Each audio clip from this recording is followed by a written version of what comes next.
그러면 같이 기도하겠습니다. Chúng ta cùng cầu nguyện để bắt đầu ạ. 거룩하신 우리 아버지 하나님, 진심으로 감사드립니다. Chúng con thật lòng dâng lời cảm tạ Đức Chúa Trời là Cha của chúng con, là Đấng Thánh Khiết. 예수님의 보혈로 저희 모든 죄를 깨끗이 영원히 씻어주심에 감사드립니다. Chúa ơi, chúng con dâng lời cảm tạ Chúa vì Ngài đã tẩy sạch của tội lỗi của chúng con đời đời bằng huyết báu của Đức Chúa Giêsu. 예수님의 그 희생과 죽음으로 저희를 자녀 삼아 주시고 주님 몸된 교회 안으로 인도해 주심도 감사드립니다. Chúng con cũng dâng lời cảm tạ Chúa vì Ngài đã thông qua sự chết, sự hy sinh của Đức Chúa Giêsu mà nhận chúng con làm con cái của Ngài, ban cho chúng con có niềm hy vọng được vào vương quốc thiên đàng. 오늘 주님을 사랑하는 우리 믿음의 식구들 주님 안에 함께 모였습니다. Chúa ơi, ngày hôm nay thì con cái của Chúa là chúng con đã nhận được sự cứu rỗi bởi huyết Ngài đang nhóm họp lại với nhau ở trong Chúa. 아버지께서 아버지의 말씀을 깨달아 알 수 있도록 도와주시옵소서. Xin Chúa Ngài cũng giúp đỡ để chúng con có thể hiểu được lời của Chúa và nhận biết ra được ý muốn của Ngài. 그래서 저희 삶이 주의 말씀 위에 굳게 세워질 수 있도록 인도해 주시옵소서. Và xin Chúa Ngài cũng dẫn dắt để qua đó mà đời sống của chúng con sẽ được lập vững ở trên lời của Chúa. 이 마지막 때에 저희가 온전히 저희 삶을 주님께만 드리기 원합니다. Chúa ơi, khi sống trong thời kỳ cuối cùng này, chúng con muốn dâng trọn đời sống của chúng con lên cho Chúa. 도와주시옵소서. Xin Ngài hãy giúp đỡ chúng con. 저희 모두가 주님께 귀히 쓰임 받다가 천국에 갈 수 있도록 저희 삶을 다스려 주시옵소서. Xin Ngài hãy cai trị đời sống của chúng con để tất cả chúng con trong lúc sống ở trên đời này đều nhận được sự sử dụng quý giá của Chúa trong công việc Ngài và được gặp Ngài.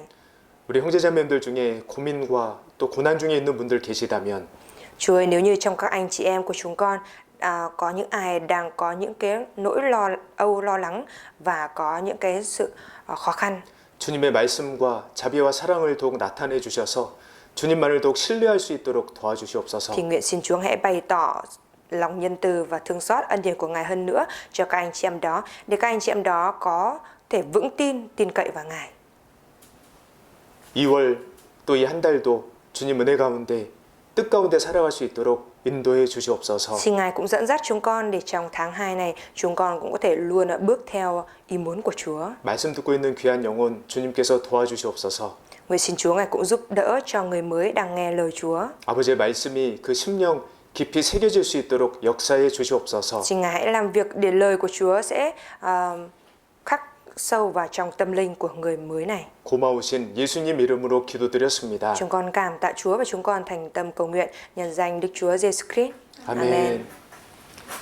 신약 성경 요한복음 15장입니다. Chúng ta mở sách Kinh Thánh Tân Ước ạ, sách Giăng đoạn 15 ạ. 3절부터 9절입니다. Từ câu 3 đến câu 9 ạ.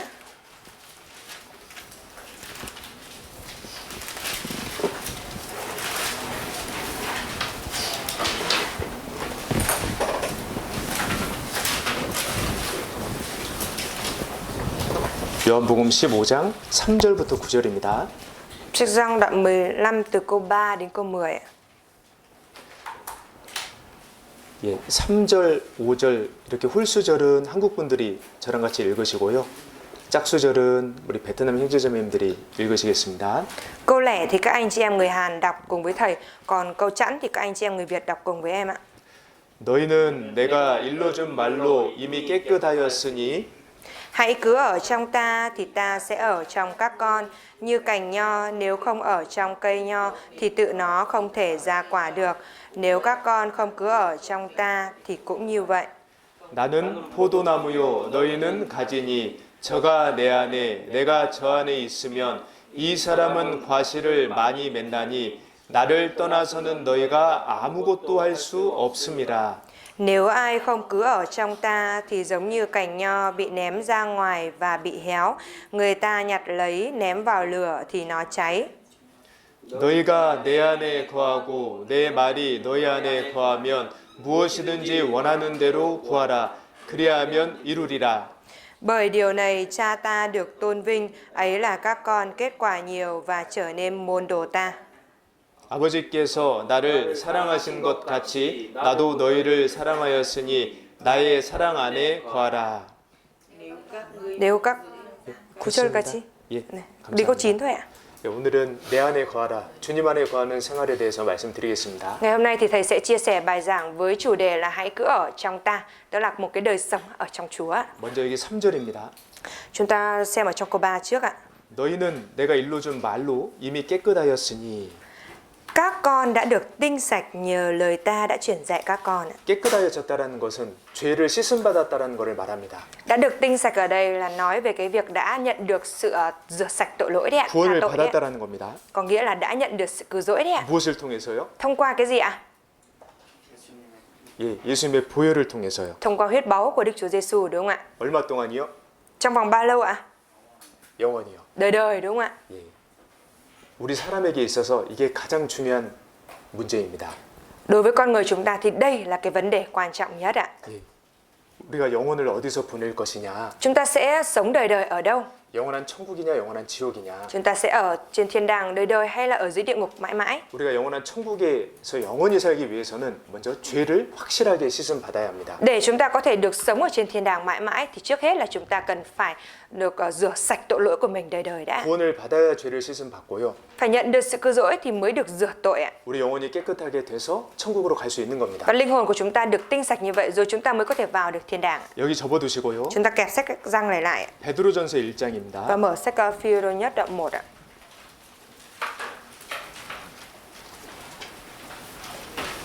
베드로전서 1장 22절. Phi-rô nhất đoạn 1 câu 22 ạ.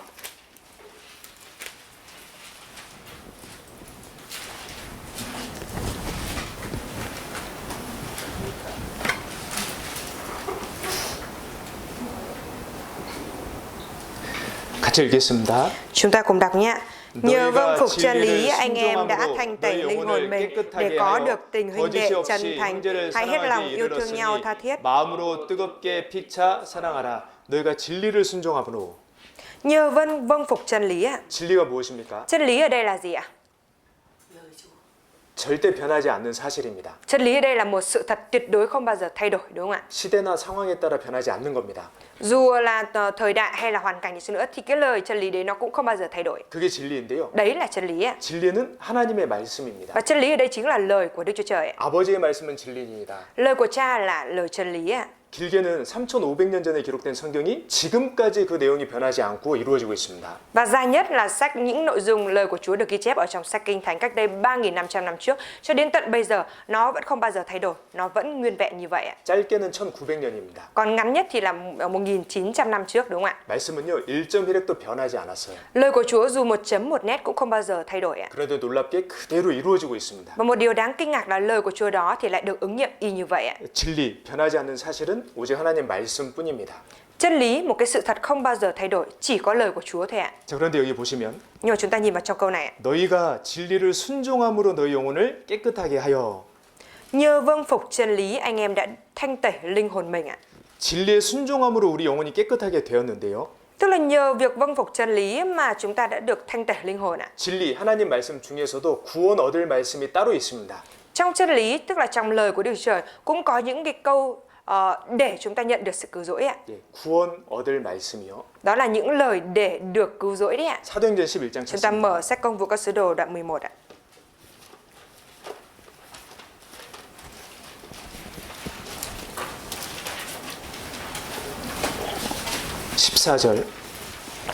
Công vụ các sứ đồ đoạn 11 câu 14 ạ. 사도행전 11장 14절입니다. Công vụ các sứ đồ đoạn 11 câu 14 ạ.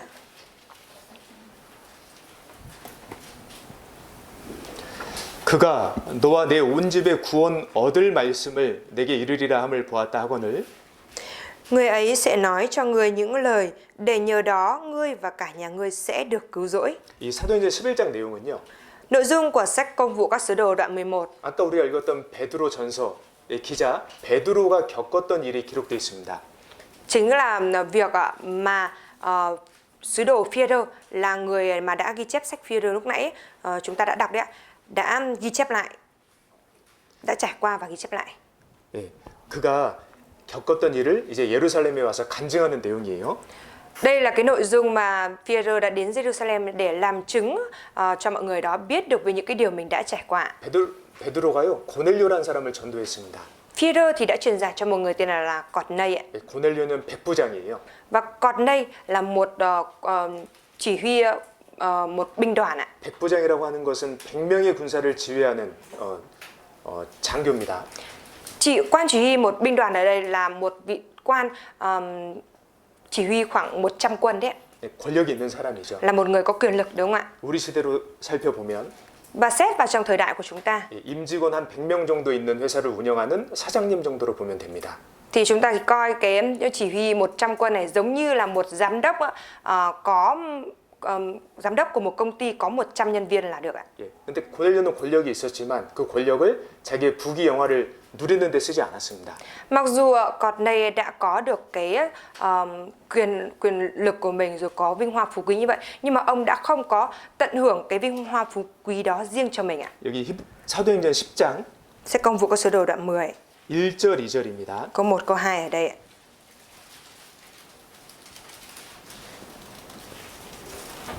1절 Câu 1 ạ. 가이사랴에 고넬료라는 사람이 있으니 이달리아데라 하는 군대의 백부장이라. Tại thành Caesarea có một người tên Cọt-nây, đội trưởng của binh đoàn Italia. 예, 여기 이달리아대, 이탈리아 군대입니다. 로마 군대입니다. Binh đoàn Italia là binh đoàn của La Mã đấy. 예, 근데 고넬료가 어떤 사람이었는가 2절에 나와 있는데요. Và Cọt-nây là một người thế nào thì ở trong câu 2 đã được giới thiệu ạ. 같이 읽겠습니다. Chúng ta cùng đọc ạ. Ông vốn là người đạo đức, cả gia đình đều kính sợ Đức Chúa Trời. Ông hay bố thí cho dân chúng và thường xuyên cầu nguyện với Đức Chúa Trời. 굉장히 믿음이 좋잖아요. Đức tin của ông rất tốt đúng không ạ? 이렇게만 보면 잘 모르면 천국 갈 수 있을 믿음이 있는 것 같잖아요.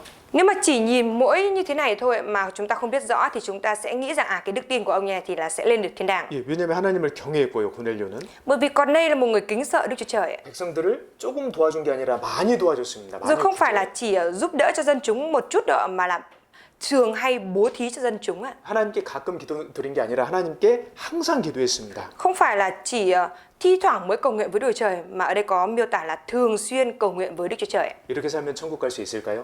Sống như thế này thì có lên được thiên đàng không ạ? 아닙니다. Không ạ. 그래서 하나님께서 베드로를 고넬료에게 보내줬던 겁니다. Vậy nên Đức Chúa Trời mới sai Phi-rơ đến với Cọt-nây ạ. 영생은 Sự sống đời đời 유일하신 참 하나님과 그의 보내신 자 예수 그리스도를 아는 것이니이다. là nhận biết Đức Chúa Trời duy nhất và chân thật cùng Đức Chúa Giêsu Christ là đấng Cha đã sai đến ạ. 영생 구원을 얻기 위해서 두 가지를 알아야 합니다. Để nhận được sự sống đời đời, để nhận được sự cứu rỗi thì nhất định phải biết được hai điều 첫 này. 번째는 유일하신 참 하나님이요. Điều thứ nhất đó là phải biết được rằng Đức Chúa Trời là thần duy nhất và chân thật ạ. 근데 그것만 알면 절반만 아는 겁니다. Mà chỉ biết được mỗi cái điều đó thôi là chỉ mới biết được một nửa ạ. 50점이에요. Chỉ là mới biết được 5 điểm thôi ạ. 50점이면 점수 높은 거예요, 낮은 거예요? 5 điểm, được 5 điểm là cao hay thấp đấy ạ?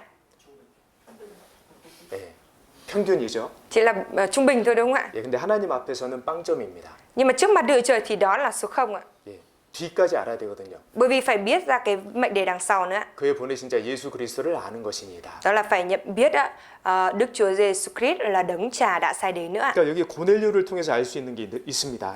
Vậy nên là thông qua Cọt-nây ở đây chúng ta có thể biết được điều này ạ. 고넬료처럼요, 많은 사람들을 도와준다 그래서 영혼이 깨끗해지는 게 아니에요. Không phải là cứ giúp đỡ nhiều người giống như Cọt-nây như thế vậy là linh hồn sẽ được tinh sạch đâu ạ. 그러니까 죄가 씻어진다라는 게 아닙니다. Không có nghĩa là thông qua làm việc giúp đỡ nhiều như thế vậy là mình sẽ được rửa sạch tội lỗi đâu ạ. 항상 기도한다 그래서 죄가 씻어지는 것도 아닙니다. Rồi cũng không phải là cứ thường xuyên cầu nguyện là tội lỗi được rửa sạch đâu ạ. 내가 하나님을 믿겠다라고 결심해도 죄가 씻어지는 건 아닙니다. Rồi cũng không phải là nhờ cái việc mình quyết tâm rằng mình tin vào Chúa mà tội lỗi của mình được rửa sạch đâu ạ. 내가 하나님을 위해 열심히 살겠다고 결심한다고 해서 죄가 사라지는 것도 아닙니다. Rồi cũng không phải nhờ việc mình quyết tâm rằng mình sẽ sống chăm chỉ vì Chúa mà tội lỗi của mình được rửa sạch đâu ạ. 영접 기도한다고 죄가 사라지는 것도 아니고요. Rồi cũng không phải là nhờ việc mình cầu nguyện tiếp nhận Chúa là tội lỗi của mình được tha đâu ạ. 병 고침의 기적을 경험했더라도 그게 죄가 씻어진 증거는 아닙니다. Và cho dù là mình có được chữa khỏi bệnh đi chăng nữa thì đó cũng không thể nào thành cái bằng chứng cho thấy rằng tội lỗi của mình đã được rửa sạch ạ. 네, 너희가 진리에 순종함으로 Nhờ vâng phục chân lý ạ. 예, 구원 얻을 말씀을 듣고 깨달을 때 비로소 죄가 씻어지는 거예요. Khi mà chúng ta được nghe lời của Chúa nói về tin lành, rồi chúng ta nhận biết ra lời để nhận được sự cứu rỗi đó, rồi chúng ta nhận được sự cứu rỗi thì lúc bấy giờ tội lỗi của chúng ta mới được rửa sạch ạ. 여기 10장 44절입니다. Chúng ta mở đoạn 10 câu 44 ạ.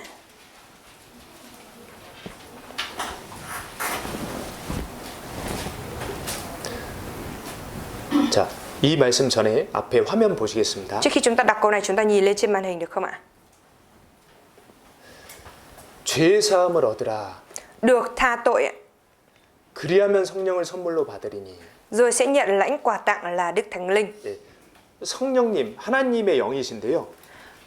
Đức Thánh Linh là linh của Đức Chúa Trời ạ. 성령님이 누구에게 임하시는가? 누가 와. 성령을 선물로 받을 수 있는가?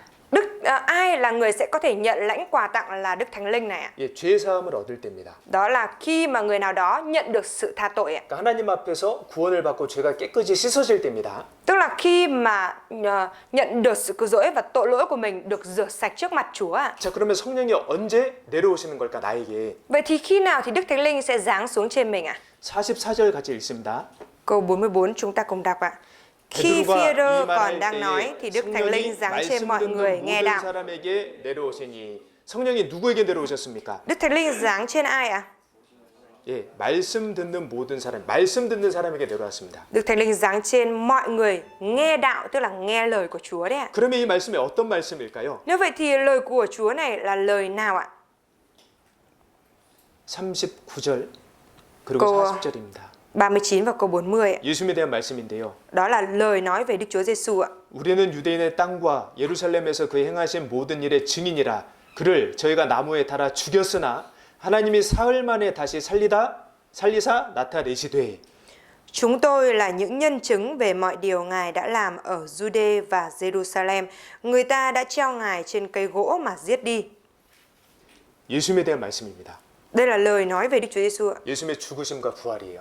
Đây là nói về cái sự chết và sự sống lại của Đức Chúa Giêsu ạ. 예수님은 내 죄 때문에 돌아가셨습니다. Đức Chúa Giêsu đã vì tội lỗi của mình, tội lỗi của chúng ta mà chết ạ. 그리고 우리를 하나님 앞에 의롭다 하게 해주시려고 부활하셨습니다. Và Ngài đã phục sinh lại để xưng chúng ta là công chính trước mặt Chúa ạ. 죄가 다 씻어졌을 뿐만 아니라요. Ngài không những rửa sạch hết mọi tội lỗi của chúng ta, 우리가 하나님 앞에 모든 하나님 말씀을 지킨 것으로 봐주시는 거예요. mà Ngài còn coi rằng chúng ta đã tuân giữ hết mọi lời của Chúa ạ. 예수님께서 그렇게 사셨거든요. Bởi vì Đức Chúa Giêsu đã sống như vậy ạ. 그러니까 예수님께서 십자가에 돌아가실 때 내 죄를 다 가져가셨고요. Nên là khi mà Đức Chúa Giêsu chết thì Ngài cũng đã đem hết theo mọi tội lỗi của chúng ta đi ạ. 그래서 내 죄를 예수님의 피로 씻으셨고요. Vậy đây là nhờ huyết của Đức Chúa Giêsu mà mọi tội lỗi của chúng ta đã được rửa sạch ạ. 부활하시면서 Rồi sau đó Ngài sống lại. 예수님께서 행하신 그 모든 의를 또 우리에게 주신 겁니다. Rồi Ngài lại ban mọi sự công chính mà Đức Chúa Giêsu đã có đó cho chúng ta. 그 말씀을 듣고 믿을 때에 Khi mà chúng ta nghe lời của Chúa ấy rồi tin ạ,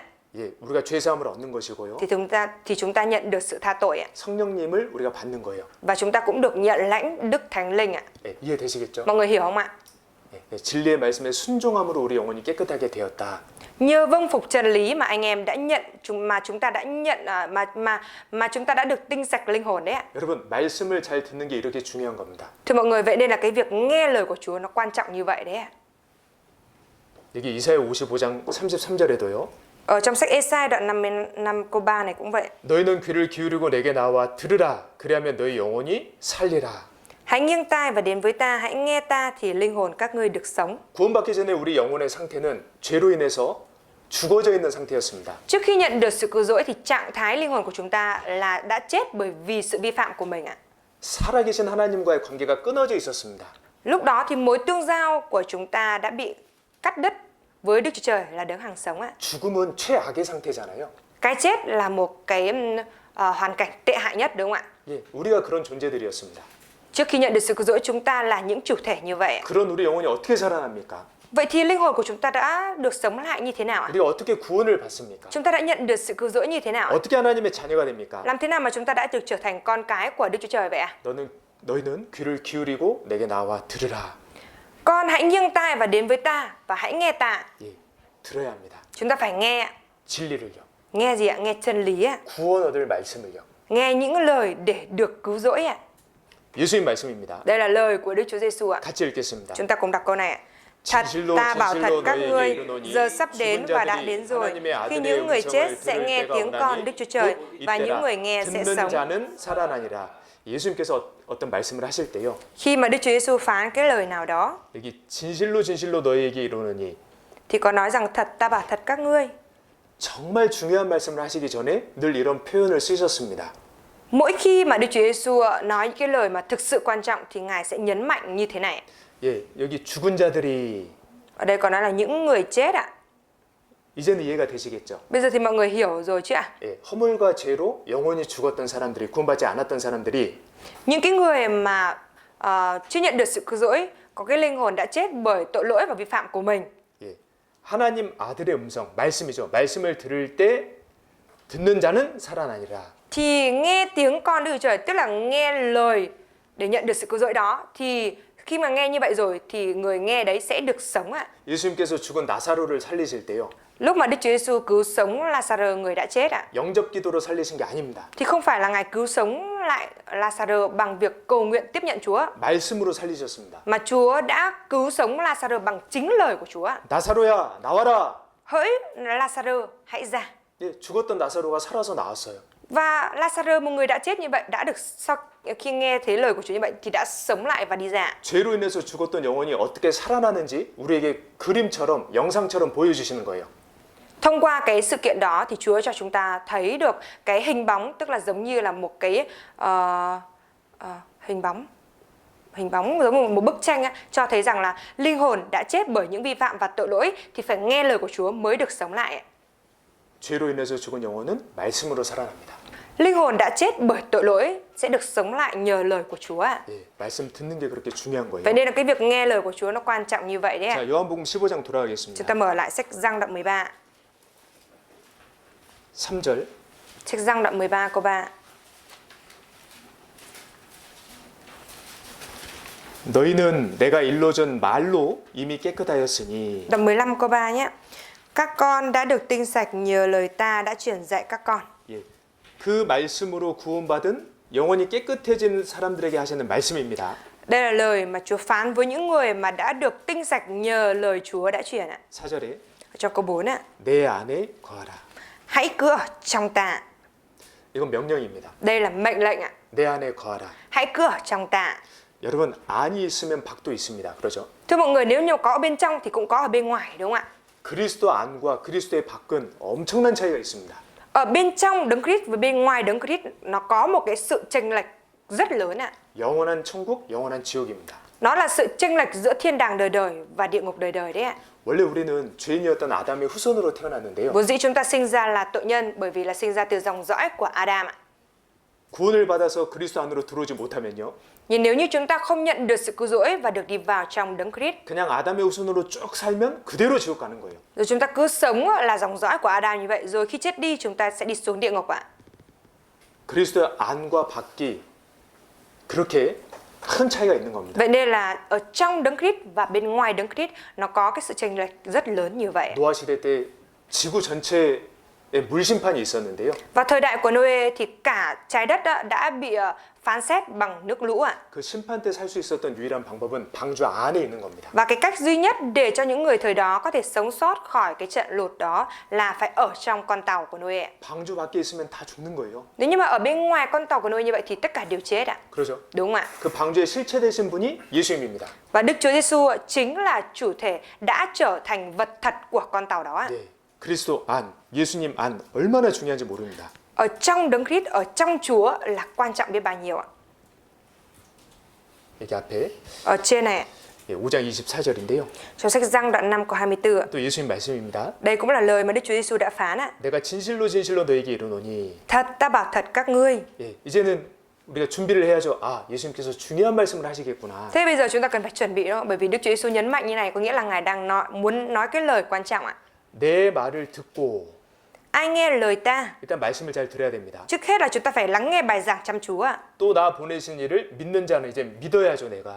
Và tin đấng đã sai ta. Tức là bây giờ là nghe rồi thì phải tin, đúng không ạ? 말씀을 듣고 믿을 때에 영생을 얻었고 Khi mà nghe lời của Chúa rồi tin lời của Ngài thì được sự sống đời đời ạ. 그리고 이제 심판에 이르지 아니하나니. Và không bị phán xét nữa. 한 번 죽는 것은 사람에게 정하신 것이고요. 그 후에는 죄에 대한 심판이 있습니다. Theo như đã định cho loài người phải chết một lần rồi chịu phán xét ạ. 그 심판 받으면 지옥을 가는데요. Và nếu như mà chịu sự phán xét đó thì đi xuống địa ngục ạ. 영생을 얻은 사람은 그 죄에 대한 심판을 받지 않습니다. Nhưng mà người đã nhận được sự sống đời đời rồi thì không phải chịu sự phán xét về tội lỗi nữa ạ. 왜냐면 예수님께서 십자가에서 대신 받으셨거든요. Bởi vì Đức Chúa Giêsu đã chịu sự phán xét này thay cho chúng ta ở trên thập tự giá rồi ạ. 그래서 말씀을 듣고 믿는 자는 사망에서 생명으로 옮겼느니라.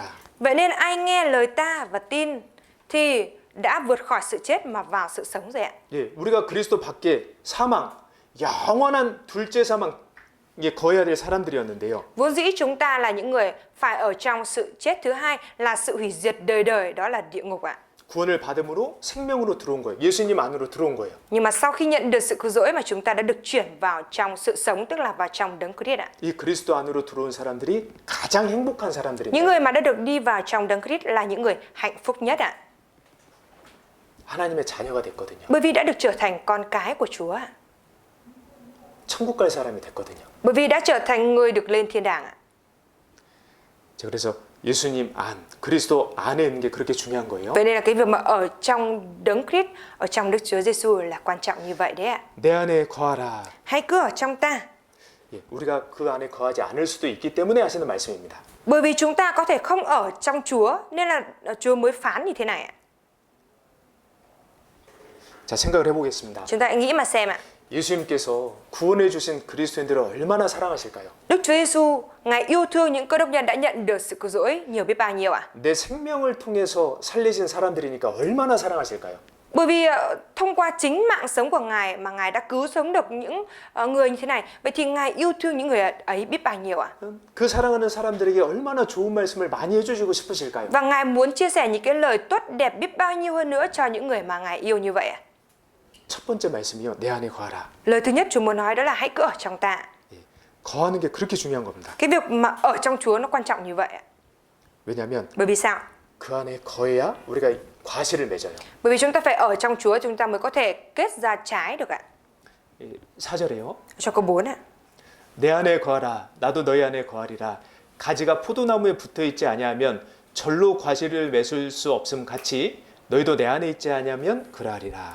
Hãy cứ ở trong ta thì ta sẽ ở trong các con. Như cành nho, nếu không ở trong cây nho thì tự nó không thể ra quả được. Nếu các con không cứ ở trong ta thì cũng như vậy. 예, 그 1절에 내가 참 포도나무요. Ở trong câu 1 ạ, ta là cây nho thật ạ. 예수님께서 진짜 포도나무십니다. Đức Chúa Giêsu thực sự là một cây nho. 비유죠. Đây là một ví dụ đúng không ạ? 예, 그리고 우리는 가지입니다. 가지. Đây là một cái ẩn dụ so sánh á. Còn chúng ta là cành nho. 이 가지는요. 나무에 반드시 붙어 있어야 됩니다. Cành nho thì nhất định phải gắn chặt vào trong thân cây nho đúng không ạ? 가지가 나무에서 떨어지면 어떻게 됩니까? Nếu như mà cành nho mà rời khỏi thân cây nho thì sao ạ? 열매를 맺을 수가 없어요. Thì không thể ra quả được ạ. 나무에서 떨어진 가지에서는 열매가 나오지 않습니다. Cái cành mà đã rời khỏi ra cái cây rồi ạ thì không thể kết quả được ạ. 과실을 맺는 가지들은요. 다 나무에 붙어 있다라는 공통점이 있습니다.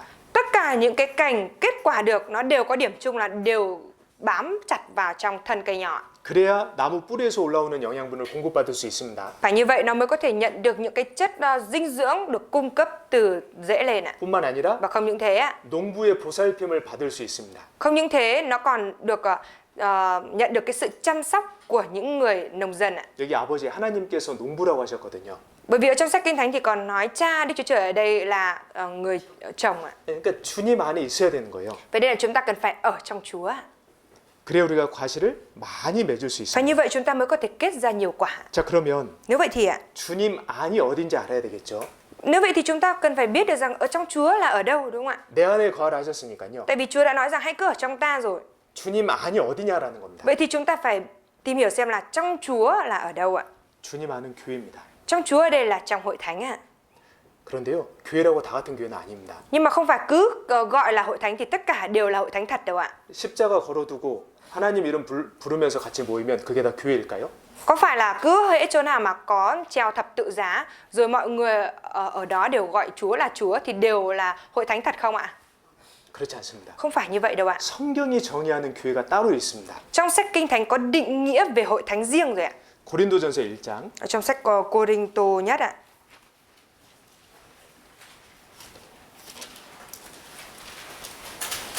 Cô-rinh-tô nhất đoạn 1 2절입니다. câu 2.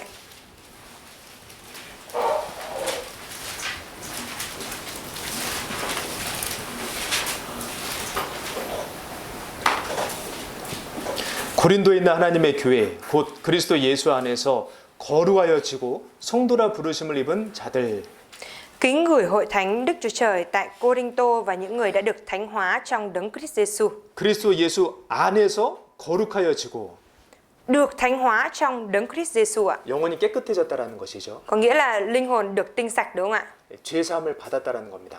Và cũng có nghĩa là tội lỗi đã nhận được sự tha tội đấy ạ. 그리스도 예수 안에서 Nhận được sự tha tội ở trong đấng Christ Giêsu ạ.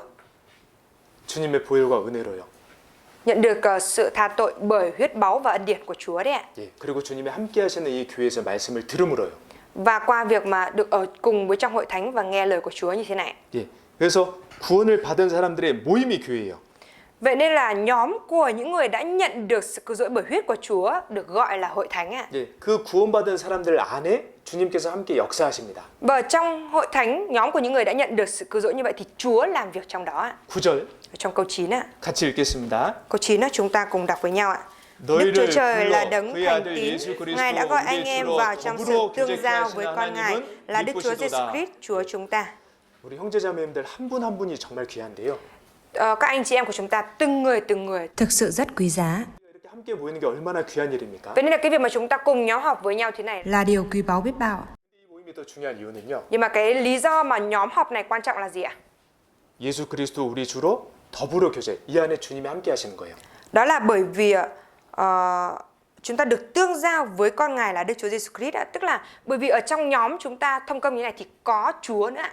주님께서는 이 교회 안에 실제로 같이 하시고 일을 하십니다. Và trên thực tế Chúa ở cùng với hội thánh và làm việc cùng với hội thánh ạ. 예, 요한계시록에 보면요. Ở trong sách Khải Huyền ấy ạ.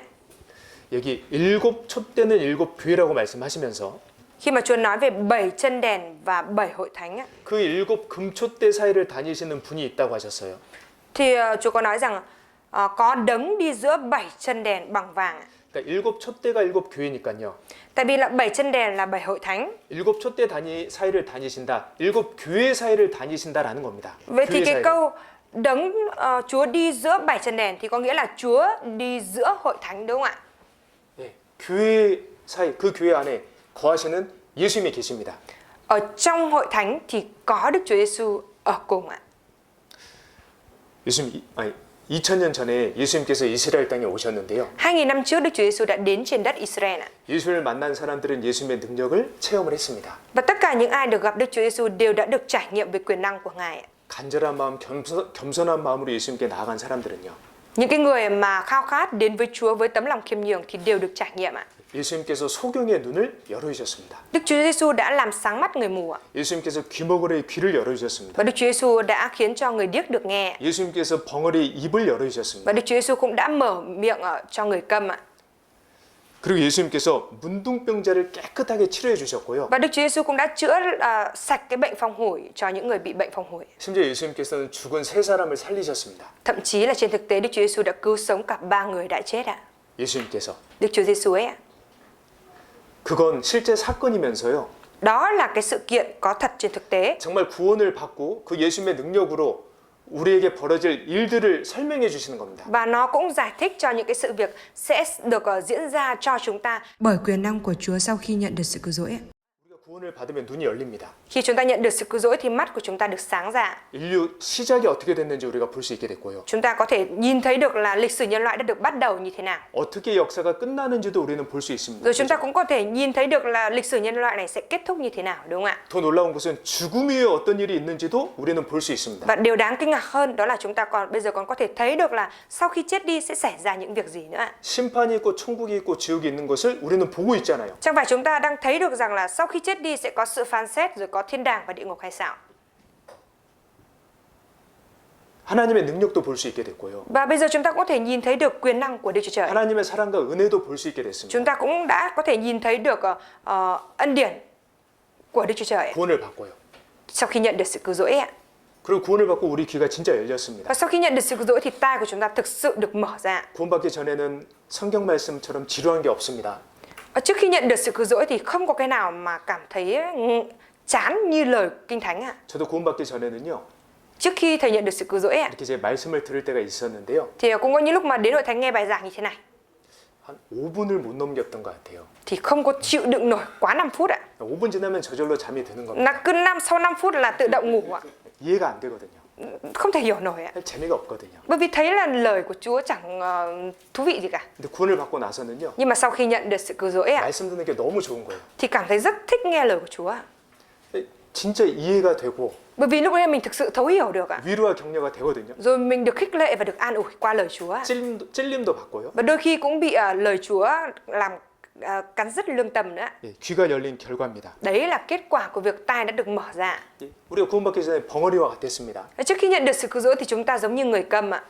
하나님 정말 살아계신 하나님께 찬양도 드리지 못했고 Lúc bấy giờ là chúng ta cũng không thể nào mà thực sự ca ngợi lên Chúa là đấng hằng sống. 감사하다는 말씀도 드리지 못했고요. Rồi cũng không dâng được cái lời cảm tạ Chúa. 기도도 못했고요. Cũng không biết cầu nguyện. 다른 분들에게 말씀 배워보자고 예수님에 대한 소개도 못했습니다. Rồi cũng không thể nào mà giới thiệu cho người khác biết về Đức Chúa Giêsu hay rủ họ nghe lời của Chúa. 근데 구원을 받고 나서는 Nhưng mà sau khi nhận được sự cứu rỗi thì sao? 입이 열리잖아요. Thì miệng của mình tự mở ra.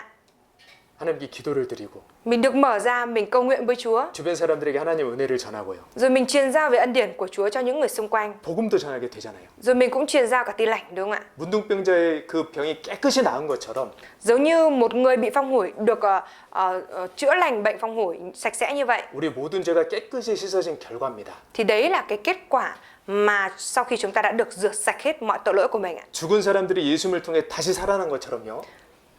Giống như người đã chết được sống lại. 우리가 예수님의 보혈로 거듭난 다시 영원히 살아났기 때문입니다. Thì bởi huyết báu của Đức Chúa Giêsu mà chúng ta đã được sinh lại, linh hồn của chúng ta đã được sống lại ạ. 그 예수님의 역사가 어디 있냐면요. Và công việc của Đức Chúa Giêsu Ngài sẽ làm ở đâu ạ? 예, 교회 안에 있는 Ngài làm ở trong hội thánh ạ. 구원받은 그리스도인들의 모임 안에요. Ở trong nhóm của những cơ đốc nhân đã nhận được sự cứu rỗi ạ. 예수님은 교회 사이를 다니시고 계십니다.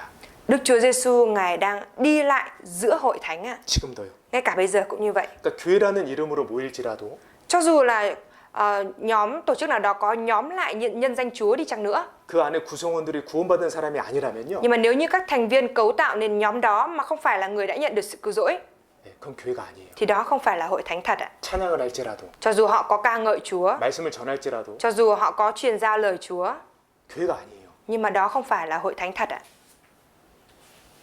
거기에는 구원받은 역사는 없습니다. 생명 탄생의 역사는 없습니다. Ở tại đó thì không có công việc của sự cứu rỗi được diễn ra, không có sự sống mới được sinh ra. 거기 예수님이 계시지 않거든요. Bởi vì Đức Chúa Giêsu không ngự ở đó 하나님이 거기서 역사하지 않으시거든요. và bởi vì Đức Chúa Trời Ngài không làm việc ở đó. 여러분 이스라엘 백성들이 이집트에서 출애굽을 할 때요. Thưa mọi người, khi mà dân chúng Israel xuất ra khỏi Ai Cập ạ, 하나님께서 모세를 통해서 10가지 재앙을 thì 내리셨습니다. Đức Chúa Trời Ngài đã thông qua Môi-se mà giáng 10 tai ương xuống Ai Cập. 첫 번째 재앙은 나일강 물이 피가 되는 재앙이었어요.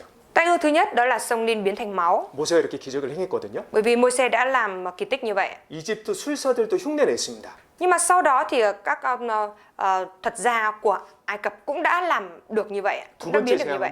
Nhưng mà khi mà đến tai ương thứ hai, 하수에서 물에서 개구리들이 많이 나온 재앙이었습니다. đó là cái tai ương mà từ sông nước các thứ ếch nhái lên đầy, 개구리들이 사람 몸에 막 달라붙었습니다. rồi ếch nhái nhảy lên bám cả vào người. 근데 그것도 애굽 술사들이 흉내냈거든요. Và cái việc đó thì những cái thuật gia của Ai Cập cũng có thể bắt chước theo được ạ. 근데 세 Cũng 번째 đã bắt chước được 재앙은요. ạ. Nhưng mà đến tai ương thứ ba, 티끌이 변해서 이가 되는 재앙이었어요. 이가. đó là một cái tai ương là đã khiến cho bụi biến thành muỗi ạ. 이 아실까요? 이? Mọi người biết muỗi không ạ? 이 달라붙으면 괴롭잖아요. Vì một con muỗi nó mà dí cho thì đau, đúng không ạ? 네. 근데 애굽의 술사들이 그건 흉내내지 못했어요. Nhưng mà các thuật gia của Ai Cập thì đã không thể bắt chước được theo ạ. 왜냐하면 Bởi vì sao? 물질을 생명으로 만들 수 있는 능력은 하나님께만 있습니다. Bởi vì quyền năng có thể biến vật chất thành sự sống chỉ có Chúa mới có thể làm được ạ. 그러니까 애굽의 술사들이 그런 말을 하는 거예요. Vậy nên là các thuật gia Ai Cập mới nói như thế này: 왕이시여, 이건 하나님의 권능입니다. lạy vua, đây chính là quyền năng của Đức Giê-hô-va.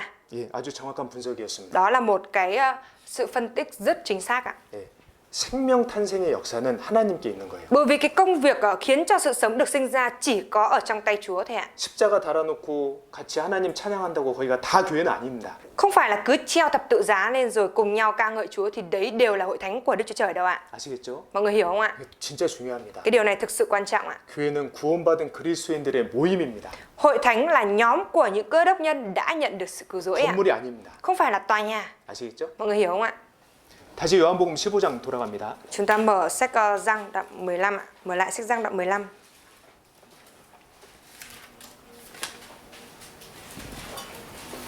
사절에 Câu 4 ạ. 너희는 4절에 내 안에 거하라. Câu 4. Hãy cứ ở trong ta. 자, 내 안에 거하라. 그러니까 주님 몸된 교회 안에 거해야 되는데요. Hãy ở trong Chúa, tức là chúng ta phải ở trong hội thánh. 물론 교회 안에 거하는 것인데 Hiển nhiên đó là việc ở trong hội thánh rồi. 구체적으로 예수님이 또 말씀을 해주십니다. Và Đức Chúa Giêsu có giải thích cụ thể hơn nữa là gì ạ? 7절에요. Trong câu 7 ạ. 너희가 내 안에 거하고 내 말이 너희 안에 거하면 Nếu các con cứ ở trong ta và lời ta cứ ở trong các con. 너희가 내 안에 거하고 내 말이 너희 안에 거하면 Nếu các con cứ ở trong ta và lời ta cứ ở trong các con ạ. 주님 안에 거한다는 말은요. 또 다른 말로는 말씀 안에 거하는 겁니다. Ở trong Chúa, nói một cách khác nữa, đó là ở trong lời của Chúa ạ. 여러분 교회 안에는 말씀이 있습니다. Thưa mọi người, ở trong hội thánh thì có lời của Chúa ạ. 하나님의 말씀이 교회 안에서 전해집니다. Lời của Chúa được truyền giao thông qua hội thánh ạ. 여기 교회라는 단어를 보시면요. Chúng ta nhìn vào cái từ hội thánh. 이 베트남 말로는 거룩한 무리라고 되어 있는데요.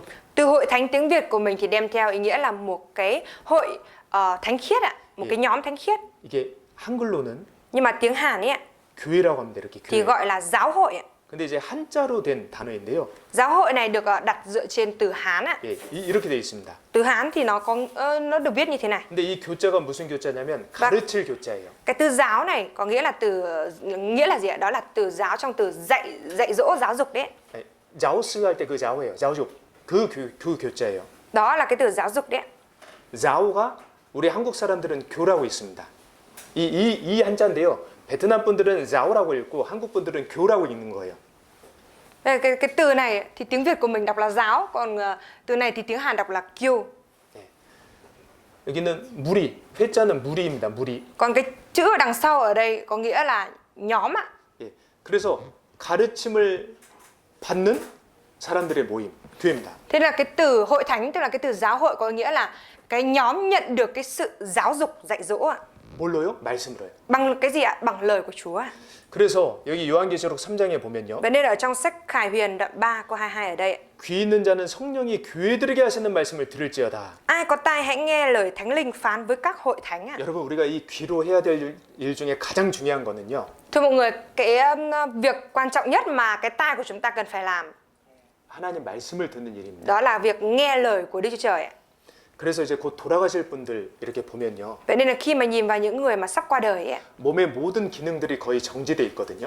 thì hầu hết là tất cả các bộ phận ở trên cơ thể nó đều đã bị dừng lại các chức năng của nó rồi. 근데 귀는 열려 있는 거 아시잖아요. Nhưng mà mọi người cũng đều biết là dù như vậy nhưng mà tai người ta vẫn nghe được, đúng không ạ? 하나님의 자비입니다. Đấy là lòng nhân từ của Đức Chúa Trời ạ. 왜냐하면 그 상황에서도 어떻게든 말씀을 듣고 구원받길 원하시는 하나님의 마음입니다. Bởi vì đó là tấm lòng của Đức Chúa Trời mong muốn rằng kể cả là những người sắp chết như vậy thì trong hoàn cảnh đó nếu như mà được họ cũng có thể được nghe lời của Chúa và nhận 그러니까 được sự 귀가 cứu rỗi 있는 ạ. 사람은 Vậy nên là ai có tai 성령이 교회들에게 하시는 말씀을 들을지어다. thì hãy nghe lời Thánh Linh phán với các hội thánh ạ. 그러니까 교회들을 통해 전해지는 하나님 말씀이 있는 거예요. Tức là có lời của Chúa được truyền giao thông qua hội thánh ạ. 예, 교회 안에는 말씀을 맡은 형제들이 있습니다. Ở trong hội thánh thì có những người anh em được Chúa ủy thác cho lời của Ngài ạ. 뭐 저 같은 사람이겠죠. Ví dụ như là người như thầy này. 그래서 여기 보시면 Vậy nên là ở trong sách Ephesos 그가 혹은 사도로 혹은 선지자로 혹은 복음 전하는 자로 혹은 목사와 교사로 주셨으니 chính Ngài đã ban cho một số người làm sứ đồ, một số người làm nhà tiên tri ạ. 주셨어요. 하나님께서 이렇게 주신 거예요. Tức là Đức Chúa Trời đã ban cho ạ. 예, 지금은 뭐 사도 선지자는 없습니다. Bây giờ thì không còn sứ đồ và nhà tiên tri nữa. 예, 사도는 예수님의 제자들이 사도고요. Sứ đồ ở đây là các môn đồ của Đức Chúa Giêsu ạ. 선지자는 구약 시대 때 하나님의 뜻을 이렇게 백성들에게 전했던 사람들입니다. Còn nhà tiên tri là những cái người mà vào thời đại Cựu Ước á, là những người mà truyền giao lại lời của Đức Chúa Trời cho dân chúng ấy. 예, 이분들은 할 일을 다 끝내셨고요. Công việc của những người này đã kết thúc rồi. 지금은 Bây giờ thì sao? 하나님께서 교회에 복음 전하는 자, 목사, 교사를 주셨습니다. Đức Chúa Trời đã ban cho hội thánh những người làm nhà truyền giảng tin lành và những người làm mục sư, giáo sư ạ. 그 목적은요. Mục đích là gì ạ? 성도들이 더 온전케 되고 Để các thánh đồ được trang bị ạ, 하나님의 사람답게 더욱 온전케 되는 거예요. được trang bị ra dáng là một người của Đức Chúa Trời hơn 그리고 ạ. 하나님을 위한 일을 하는 거예요. Và để trang bị cho công tác phục vụ công việc của Chúa ạ, 복음을 전하고요. để truyền giao tin lành này, 구원받은 형제자매들의 신앙을 세우고요. để có thể gây dựng lên các anh chị em đã nhận được sự cứu rỗi này. 그럴 때에 그리스도의 몸이 세워집니다. Và khi như vậy thì xây dựng nên thân thể của Đấng Christ ạ. 그리스도의 몸, 교회입니다. Thân thể của Đấng Christ đây là hội thánh ạ. 그러니까 몸의 비유를 또 하셨거든요. 교회가 몸이다. Chúa cũng đã ví hội thánh là thân thể Ngài ạ. 그러니까 예수님이 이 교회의 머리세요. Đức Chúa Giêsu là đầu của hội thánh ạ. 그리고 구원받은 우리들은 그 몸입니다. Còn chúng ta những người đã nhận được sự cứu rỗi là thân của Ngài ạ. 그리고 우리 각자는 그 몸의 지체예요. Và từng người chúng ta thì là từng chi thể ở trên thân đấy ạ. 머리는 생각을 합니다. 그러죠? Đầu thì suy nghĩ đúng không ạ? 몸은 머리가 생각하고 결정한 뜻에 따릅니다. Còn thân thể này thì chỉ làm theo cái điều mà đầu đã quyết định ạ. 이 세상에서 Ở trên thế giới này 많은 무리와 단체들이 있는데요. có rất nhiều những cái tổ chức và nhóm họp ạ. 그 예수님의 생각과 뜻을 따르는 무리가 따로 있는 거예요. Nhưng mà có riêng những cái nhóm chỉ làm theo cái ý muốn của Chúa là đầu ạ. 그게 바로 예수님의 몸된 교회입니다. Đấy chính là hội thánh thân thể của Chúa ạ. 우리입니다. Chính là chúng ta ở đây ạ. 그래서 여기 성도들이 온전케 될 때 교회가 온전케 된다고 말씀하셨습니다. Vậy nên là ở đây có nói rằng khi mà các thánh đồ được trang bị như thế vậy thì hội thánh được xây dựng lên ạ. 그러니까 우리 각자 신앙이 세워지는 게 되게 중요한 겁니다. Thế nên là vậy nên là cái đời sống đức tin của chúng ta được gây dựng nên là cái điều rất quan trọng ạ. 내 신앙이 세워질수록 우리 교회가 더욱 견고해질 겁니다. Khi mà đức tin của chúng ta càng được gây dựng lên bao nhiêu thì hội thánh của chúng ta sẽ càng được vững chãi 자, bấy nhiêu ạ. 그런데요. Tuy nhiên ạ, 이 목사와 교사들이 성도를 온전케 하며 봉사 일을 하게 하며 성도 그리스도 몸을 세우게 하는데 가장 중요한 게 무엇일까요? các mục sư này thì sẽ làm cái công việc gọi là giúp cho các thánh đồ được trang bị để cho công tác phục vụ này rồi xây dựng thân thể của Chúa. 말씀입니다. Thì bằng cách nào ạ? 네, 말씀. Bằng lời của Chúa ạ. 말씀으로 성도가 온전케 되는 겁니다. Tức là dùng lời của Chúa để giúp cho các thánh đồ được trang bị ạ. 여기 디모데 후서 3장 Chúng ta mở sách Timôthê 2. 찾습니다. Mở sách Timôthê 2 đoạn 3 ở đây.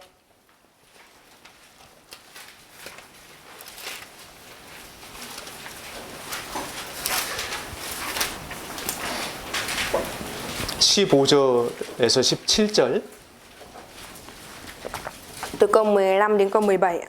성경을 통해서 얻을 수 있는 유익이 기록되어 있습니다. Ở đây thì có ghi chép những cái lợi ích mà chúng ta có thể đón nhận được qua lời Kinh Thánh ạ. 먼저 15절이요. Trước tiên là câu 15 trước ạ.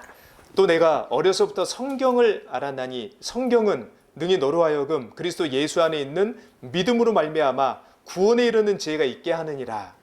Và từ thuở ấu thơ con đã biết Kinh Thánh vốn có thể khiến cho con khôn ngoan để được cứu bởi đức tin trong Đấng Christ Giêsu. 예. 16절까지요. 아니요, 15절까지만요. 네. 15절 보시면 성경은 구원에 이르는 지혜가 있게 하느니라. Ở trong câu 15 này có nói rằng Kinh Thánh vốn có thể khiến cho con được cứu bởi đức tin. 그렇죠. Đúng không ạ? 우리가 말씀으로 구원받습니다. Bởi vì chúng ta đã nhận được sự cứu rỗi bởi lời của Chúa ạ. 그리고 Và 16절, 16절, 17절 같이 읽습니다. câu 16, câu 17 chúng ta cùng đọc với nhau. Cả 모든 Kinh Thánh đều 성경은 được Đức 하나님의 Chúa Trời cảm 감동으로 thúc, 된 có ích 것으로 cho sự dạy dỗ, 교훈과 khiển trách, 책망과 sửa 바르게 trị và 함과 huấn luyện 의로 trong sự công 교육하기에 chính, để 유익하니 người của Đức Chúa 이는 Trời được 하나님의 toàn vẹn và 사람으로 sẵn sàng cho 온전케 mọi việc 하며 lành. 모든 선한 일을 행하기에 온전케 하려 함이니라. 예, 여기도 온전케 된다는 말씀이 있습니다. Ở đây cũng có xuất hiện cái từ là được toàn vẹn và sẵn sàng, đúng không ạ? 그러니까 구원을 받으면 하나님의 사람이 되는데요. 하나님의 자녀가 되는데요. Khi mà nhận được sự cứu rỗi thì chúng ta trở thành người của Đức Chúa Trời, trở thành con cái của Chúa. 아직 온전하진 않아요. Nhưng mà chưa được toàn vẹn ngay ạ. 애가 태어나면 아직 미숙하고 어린 그 시기가 있습니다. Khi mà em bé vừa mới được chào đời thì nó vẫn có cái thời sơ sinh của nó, vẫn còn non nớt, yếu ớt, đúng không ạ? 그렇죠. đúng ạ. 근데 어떻게 우리가 하나님의 사람으로 온전케 됩니까? Nhưng mà làm thế nào để chúng ta có thể được toàn vẹn ạ? 성경으로요. Nhờ lời Kinh Thánh đấy ạ. 그래서 모든 성경은 하나님의 감동으로 된 것으로 교훈과 Vậy nên là cả Kinh Thánh đều được Đức Chúa Trời cảm thúc có ích cho sự dạy dỗ ạ. 예, 교훈이라고 하는 것은 구원받은 그리스도인답게 살아가는 방법을 성경을 통해 가르쳐 주시는 겁니다. Dạy dỗ ở đây có nghĩa là Chúa sẽ thông qua lời Kinh Thánh này để dạy dỗ cho chúng ta có thể học được cái hình ảnh của một người đã nhận được sự cứu rỗi phải sống như thế nào cho ra dáng ạ. 책망은요. Rồi khiển trách thì sao ạ? 예, 우리가 하나님 뜻대로 살지 못하는 것들을 또 가르쳐 주시는 겁니다. Khiển trách để dạy chúng ta cũng biết được là những cái điều gì không có đúng với ý muốn của Chúa, những cái điều gì là sai lầm đấy. 그래서 말씀을 들을 때 마음이 찔릴 때가 있거든요. Vậy nên là khi mà nghe bài giảng thì đôi lúc qua lời của Chúa chúng ta cũng bị day dứt trong lòng. 예, 말씀으로 우리를 지금 교육해 주시는 거예요. Bởi vì Chúa đang thông qua lời của Chúa để dạy dỗ chúng ta. 예, 그건 하나님 자녀다운 삶이 아니단다. Đó không phải là hình ảnh ra dáng của con cái Chúa đâu. 회개해야 된단다. Nên là con phải ăn năn đi. 그래서 돌이키게 해주시고요, 말씀으로. Nên là Chúa thông qua lời của Chúa để giúp cho chúng ta có thể ăn năn ạ. 예, 그리고 바르게 함과 Rồi sửa trị ạ. 예, 하나님 뜻대로 바르게 살 수 있도록 말씀으로 인도해 주시는 거예요. Tức là Chúa thông qua lời của Chúa để dẫn dắt chúng ta, sửa trị chúng ta để chúng ta có thể sống ra dáng theo lời của Chúa ạ. 의로 교육하기에 유익하니. Và huấn luyện trong sự công chính ạ. 예, 우리가 그렇게 교육 받는 겁니다. Và chúng ta được dạy dỗ như vậy ạ, 말씀으로요. qua lời của Chúa. 교회 안에는 말씀이 있습니다. Ở trong hội thánh thì có lời của Chúa. 주님 안에 거한다는 말은요. Ở trong Chúa có nghĩa là gì ạ? 그 말씀 안에 거하는 겁니다. Đó là ở trong lời của Chúa. 그래야 Phải như vậy ạ. 우리가 믿음이 성장할 수 있어요. Thì đức tin của chúng ta mới được tăng trưởng ạ. 더 주님 안에서 많은 일을 할 수가 있어요. Và chúng ta mới có thể làm được nhiều việc hơn nữa ở trong Chúa ạ. 그러니까요. Vậy nên ạ, 우리 형제자매님들 các anh chị em của chúng ta, 말씀 들으러 오셨을 때 khi mà chúng ta đến hội thánh để nghe bài giảng như thế này, 정말 간절한 마음으로 들으셔야 합니다. thì chúng ta thực sự phải lắng nghe với cái tấm lòng khao khát ạ. 토요일 밤에는 조금 일찍 주무시고요. Tối thứ bảy thì chúng ta phải đi ngủ sớm hơn một chút. 왜냐면 이제 밤에 늦게 자고 아침에 이렇게 나오면 집중이 잘 안 되잖아요. Bởi vì buổi tối mà chúng ta ngủ muộn rồi buổi sáng chúng ta đến đây chúng ta sẽ không thể tập trung được ạ. 네, 그리고 말씀 시간에는 스마트폰도 꺼두시고요. Rồi vào thời gian nghe lời của Chúa, bài giảng như thế này thì chúng ta cũng nên tắt điện thoại đi ạ. 여러분 우리는 두 가지 일을 한 번에 할 수 없습니다. Thôi mọi người, chúng ta không thể nào mà đồng thời làm cả hai việc một lúc được ạ. 저를 보면서 태자매님을 한번 봐보십시오. Mọi người hãy thử đồng thời vừa nhìn thầy và vừa người chiếm thầy sao? Đồng một lúc ạ. 하실 수 있으세요? Có thể nhìn được không ạ? 안 된다니까요. Không được đâu ạ. 안 돼요. Không nhìn được ạ. 우리는 두 가지를 한 번에 할 수 없습니다. Một lúc thì chúng ta không thể là làm đồng thời hai việc được. 그래서 말씀을 지금처럼 잘 들으시고요. Vậy nên là chúng ta hãy nghe lời của Chúa chăm chú giống như bây giờ. 그리고 말씀 들으실 때는 최대한 앞에 앉으셔요. Và khi mà nghe bài giảng ạ thì chúng ta cố gắng ngồi hẳn lên trên ạ. 네. 앞이 사실은요 VIP석, 특별석입니다. Bởi vì sự thật thì thường là những ghế bên trên là ghế thượng hạng dành cho VIP, đúng không ạ? 정말입니다. Thực sự đấy ạ. 네, 아무것도 신경 쓰지 않고 말씀에 집중할 수 있거든요. Đó là những cái vị trí mà chúng ta có thể chỉ tập trung trọn vẹn vào lời của Chúa mà không bị ảnh hưởng bởi những thứ khác ạ. 뒤에 앉으시면 앞에 계신 분들이 이렇게 신경 쓰일 때도 있습니다. Bởi vì có những lúc khi mình ngồi đằng sau mình sẽ bị để ý đến những người đằng trước ạ. 그러죠? Đúng không ạ? 자, 앞에 앉으시고요. Nên là chúng ta hãy ngồi ở tít bên trên này. 그리고 배운 말씀에 우리가 순종을 하는 겁니다. Và chúng ta vâng phục lời của Chúa mà mình đã được học ạ. 그게 말씀 안에 거하는 겁니다. Đấy là ở trong lời của Chúa đấy. 그게 주님 안에 거하는 Và 겁니다. đấy chính là ở trong Chúa đấy ạ. 아시겠죠? Mọi người hiểu chưa ạ? 예, 또 주님 안에 거하는 것은요. Rồi việc ở trong Chúa nữa có nghĩa là gì ạ? 주님 사랑 안에 거하는 Đó 겁니다. là ở trong tình yêu của Chúa ạ. 요한복음 15장 Chúng ta mở sách Giăng đoạn 15 10절에요. câu 10.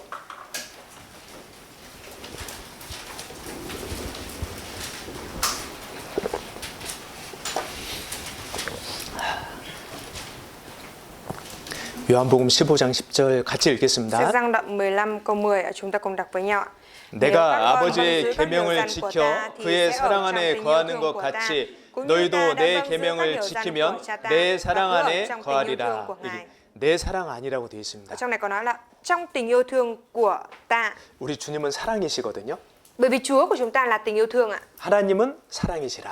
Đức Chúa Trời là tình yêu thương ạ. 그러죠? Đúng không ạ? 그러니까 주님 안에 있는 것은 주님 사랑 안에 Vậy 거하는. đây là ở trong Chúa nghĩa là ở trong tình yêu thương ạ. 여러분 사랑은요. 저 mọi 절대 người. 책으로만 배울 수 없습니다. Về tình yêu thương này thì tuyệt đối không thể nào mà học về tình yêu thương qua sách vở được ạ. 사랑은 반드시 대상이 있어야 돼요. Và về tình yêu thương này thì nhất định phải có đối tượng để yêu thương ạ. 그러죠? Đúng không ạ?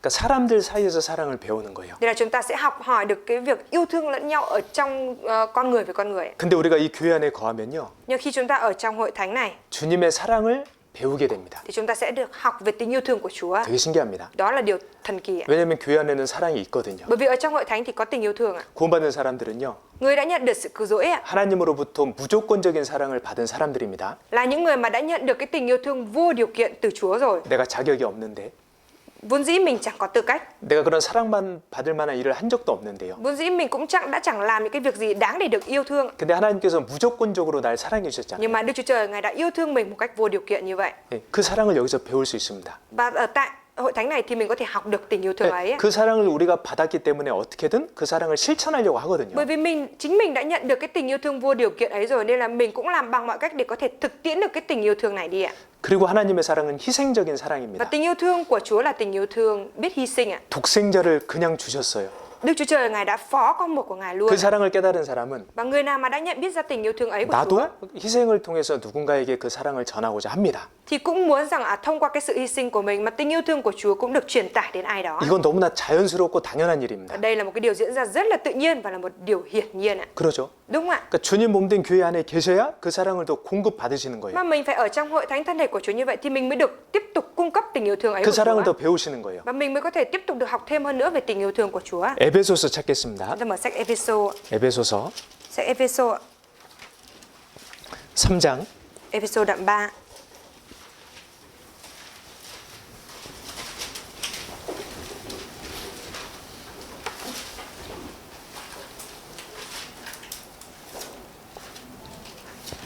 (18절) (19절입니다) Ephesos đoạn 3 từ câu 18 đến câu 19 ạ.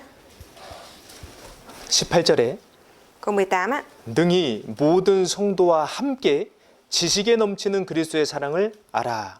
Để cùng với tất cả các thánh đồ, anh em có thể thấu hiểu chiều rộng, chiều dài, chiều cao, chiều sâu của tình yêu ấy. 네, 18절에 Câu 18 nhé. 여기서 중요한 게요. 너희 모든 성도와 함께입니다. 함께. Điều quan trọng ở đây đó là anh em cùng với tất cả các thánh đồ ạ. 그리스도의 사랑을 알아. Thấu hiểu tình yêu thương của Đấng Christ ạ. 자, 그런데 어떤 사랑이냐면 지식에 넘치는 그리스도의 사랑이에요. Và tình yêu thương của Đấng Christ là tình yêu thương như thế nào? Là tình yêu thương còn 지식에 넘치는. vượt quá mọi sự hiểu biết ạ. 지식에 넘친다라는 말은요. 우리 머리로 이해가 안 된다라는 겁니다. Vượt quá mọi sự hiểu biết ở đây có nghĩa là tình yêu thương của Chúa nó vượt ngoài cái suy nghĩ của chúng ta, bằng suy nghĩ chúng ta thì không thể hiểu nổi. 논리적으로 설명이 안 된다라는 겁니다. Và tình yêu thương vượt mọi sự hiểu biết ở đây có nghĩa là tình yêu thương mà không giải thích được bằng cái luân lý của con người ạ. 우리가 어떻게 그 하나님의 사랑을 다 이해할 수 있겠습니까? Làm sao mà chúng ta có thể hiểu hết được tình yêu thương của Chúa ạ? 창조주가 Đấng sáng 피조물을 tạo, 위해 독생자를 주셨는데 이게 어떻게 논리적으로 설명이 됩니까? Đấng sáng tạo đã phó con một của Ngài vì những cái tạo vật, tạo hóa của Ngài. Đấy là một cái việc là làm sao mà có thể giải thích được bằng cái lý thuyết của con người ạ? 예, 주님 사랑은요. 지식에 넘치는 사랑이에요. Tình yêu thương của Chúa là tình yêu thương vượt trên mọi sự hiểu biết 근데 ạ. 그걸 우리가 어떻게 더 알아가냐면 모든 성도와 함께요. Và làm thế nào để chúng ta có thể dần dần hiểu biết được, hiểu rõ được về tình yêu thương của Chúa là cùng với tất cả các thánh đồ, 예, 교회 안에서요. tức là ở trong hội thánh ấy, 19절에 ở trong câu 19 ấy. 예, 그 사랑의 넓이와 길이와 높이와 깊이가 어떠함을 깨달아 하나님의 모든 충만하신 것으로 너에게 충만하게 하시기를 구하노라. Và biết được tình yêu thương của Đấng Christ là tình yêu vượt quá mọi sự hiểu biết để anh em được đầy dẫy mọi sự sung mãn của Đức Chúa Trời. 하나님의 모든 충만하신 것 중에 사랑이 있습니다. Trong sự đầy dẫy mọi sự sung mãn của Đức Chúa Trời ở đây là có tình yêu thương này. 그 사랑이 우리 안에 충만케 되기를 사도 바울은 원하셨던 거예요. Và sứ đồ Phaolô thì mong muốn rằng tình yêu thương ấy của Chúa sẽ được sung mãn ở trong chúng ta. 그 하나님 사랑을 더 깨달아감으로요. Qua việc chúng ta càng hiểu biết hơn nữa về tình yêu thương của Chúa, 예, 그 넓이와 chiều rộng, 예, 하나님의 사랑의 그 넓이는요. 모든 사람을 향해 있습니다. 모든 사람을 사랑하시는 사랑입니다. chiều rộng của tình yêu thương của Chúa là tình yêu thương hướng đến tất cả mọi người. 심지어 예수님 옆에 죽어가던 그 강도까지도 예수님을 사랑하셨습니다. Thậm chí là Đức Chúa Giêsu đã yêu thương đến cả cái tên tội phạm đã nguyền rủa Chúa bên cạnh Ngài. 큰 죄를 짓고요. Tên tội phạm đó đã phạm tội lỗi lớn. 십자가 위에서도 처음 예수님을 욕했던 그 강도까지 예수님을 사랑하셨습니다. Rồi ban đầu hắn ta còn rủa xả Đức Chúa Giêsu như vậy, nhưng mà Đức Chúa Giêsu đã yêu thương đến cả hắn ta. 그래서 구원을 받았잖아요. Vậy nên hắn ta đã nhận được sự cứu rỗi mà, đúng không ạ? 또 그 사랑의 길이는요. Rồi chiều dài của tình yêu ấy là gì ạ? 예, 끝까지입니다. đó là yêu thương đến cùng. 예수님께서는 가룟 유다를 끝까지 Đức Chúa 사랑하셨습니다. Giêsu đã yêu thương Judas Iscariot đến cùng. 가룟 유다가 예수님 팔 거 예수님 미리 아셨거든요. Đức Chúa Giêsu cũng biết trước được rằng Judas sẽ bán Chúa và phản bội Chúa. 그래도 사랑하셨어요. Mà dù vậy Chúa vẫn đã yêu thương Judas. 왜냐하면 예수님은 유다도 구원받기를 정말 Bởi 원하셨어요. vì Đức Chúa Giêsu cũng thực sự mong muốn Judas nhận được sự cứu rỗi. 그래서 끝까지 기다려주셨고 Vậy nên là Chúa đã chờ Judas đến cùng. 끝까지 Và 참아주셨습니다. Chúa cũng đã nhịn Judas đến cùng. 근데 유다가 결국 예수님을 떠났죠. Nhưng mà cuối cùng thì Judas đã chọn việc rời xa Chúa. 그리고 자기 잘못을 깨닫고도 예수님께 돌아오지 않았죠. Rồi dù đã nhận biết ra cái lỗi lầm của mình nhưng cũng đã không quay trở về với Đức Chúa Giêsu ạ. 여러분 예수님이 우리를 얼마나 사랑하십니까? Thưa mọi người, Đức Chúa Giêsu thì yêu thương chúng ta biết bao nhiêu. 여러분 하나님이 나를 얼마나 사랑하십니까? Thưa mọi người, Đức Chúa Trời thì yêu thương chúng ta biết bao nhiêu ạ. 내가 구원받고 넘어질 때도 있고 Sau khi mình nhận được sự cứu rỗi có những lúc mình cũng đã vấp ngã, 죄를 지을 때도 있고요. cũng có lúc mà mình phạm tội ạ. 주님 뜻대로 살지 못할 때도 있습니다. Cũng có lúc mà mình đã không sống theo ý muốn của Chúa. 그렇다고 구원을 취소하시는 게 아니잖아요. Nhưng mà không phải là bởi vì mình sống như vậy mà Chúa hủy bỏ cái sự cứu rỗi của mình, đúng không ạ?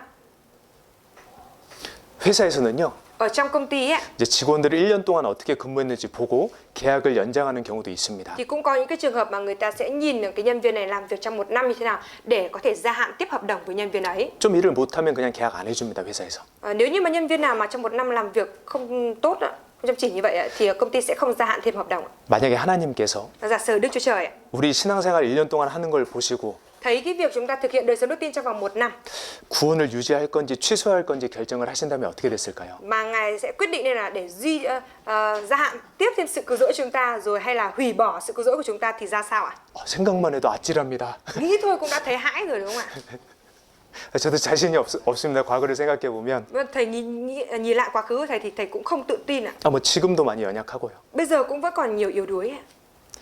근데 주님의 사랑은 끝까지 사랑이잖아요. Mà tình yêu thương của Chúa là tình yêu thương có chiều dài, là yêu thương đến cùng ạ. 끝까지 책임지시잖아요. Mà Ngài chịu trách nhiệm với chúng ta đến cùng ạ.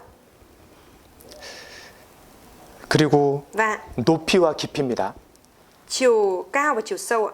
우리를 너무 사랑하시니까 Bởi vì Chúa rất yêu thương chúng ta. 우리를 구원해 주셔서 하나님처럼 살게 해주신 거예요. Nên là Chúa đã cứu rỗi chúng ta để chúng ta được sống giống như Đức Chúa Trời ạ.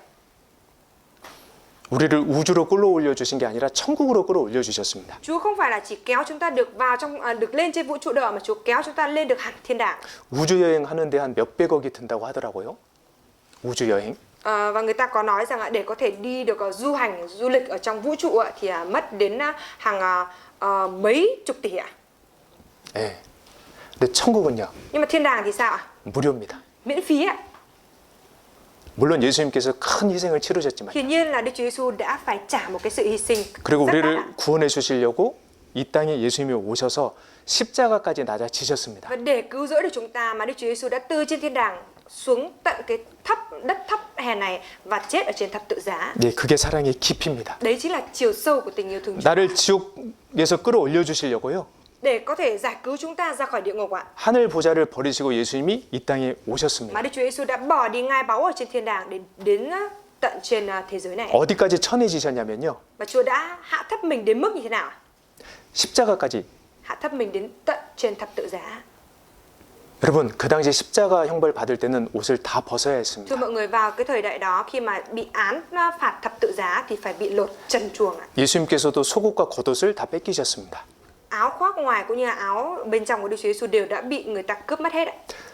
얼마나 그 부끄러운 일입니까? Thế thì đó là một cái chuyện đáng xấu hổ biết bao ạ.